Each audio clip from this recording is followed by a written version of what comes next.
there, folks, and welcome to another Workspace Wednesday right here on Lean Strategies International LLC, where you can find solutions that ignite your power.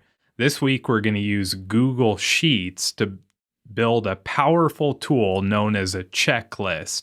Now, what you see on the screen right here behind me is a checklist for changing over a die and setting it up. There's a few different activities. We see a die is clean, die is assembled correctly, and a few more right behind it here in this range in column B.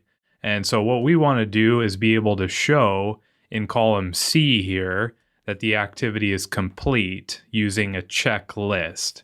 And to do that, we're going to highlight our range right here, not the complete header, just the range below it, which is C5 to C14.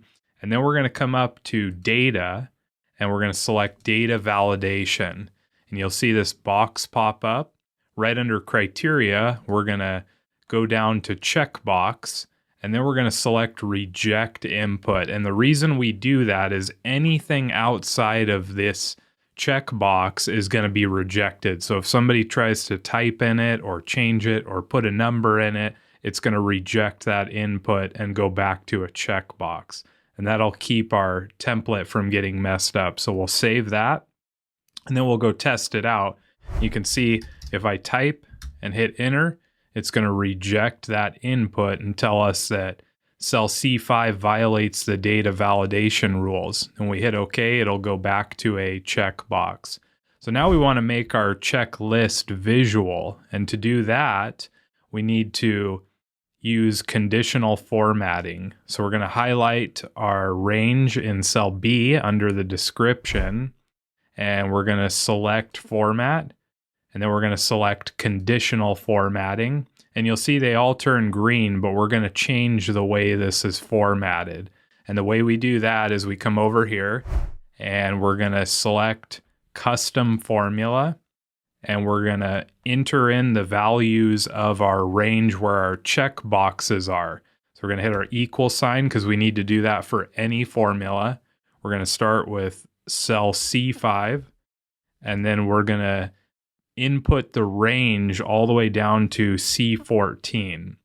And then we'll come down here and we want our cells in column B to be bold and have a strike through and turn green when they're complete. So we select all those, and then we're going to hit done. And now we can come over and test our checklist. So let's say the die is clean. We check it off. We see it turns green, turns bold, and strikes through. And then let's say the die is assembled correctly. We check that off. Same thing. And so we can go through our whole list, check them off, and it'll visually show us which of these tasks are complete. And that's it. A checklist inside of Google Sheets. Now, in the comments section down below, would you answer this question? What kind of checklist are you thinking about making in Google Sheets? We look forward to seeing your answers and the discussion that can start in the community. Don't forget to like this video if it helped you out, and subscribe to the channel, and we'll see you next week right here on Lean Strategies International LLC.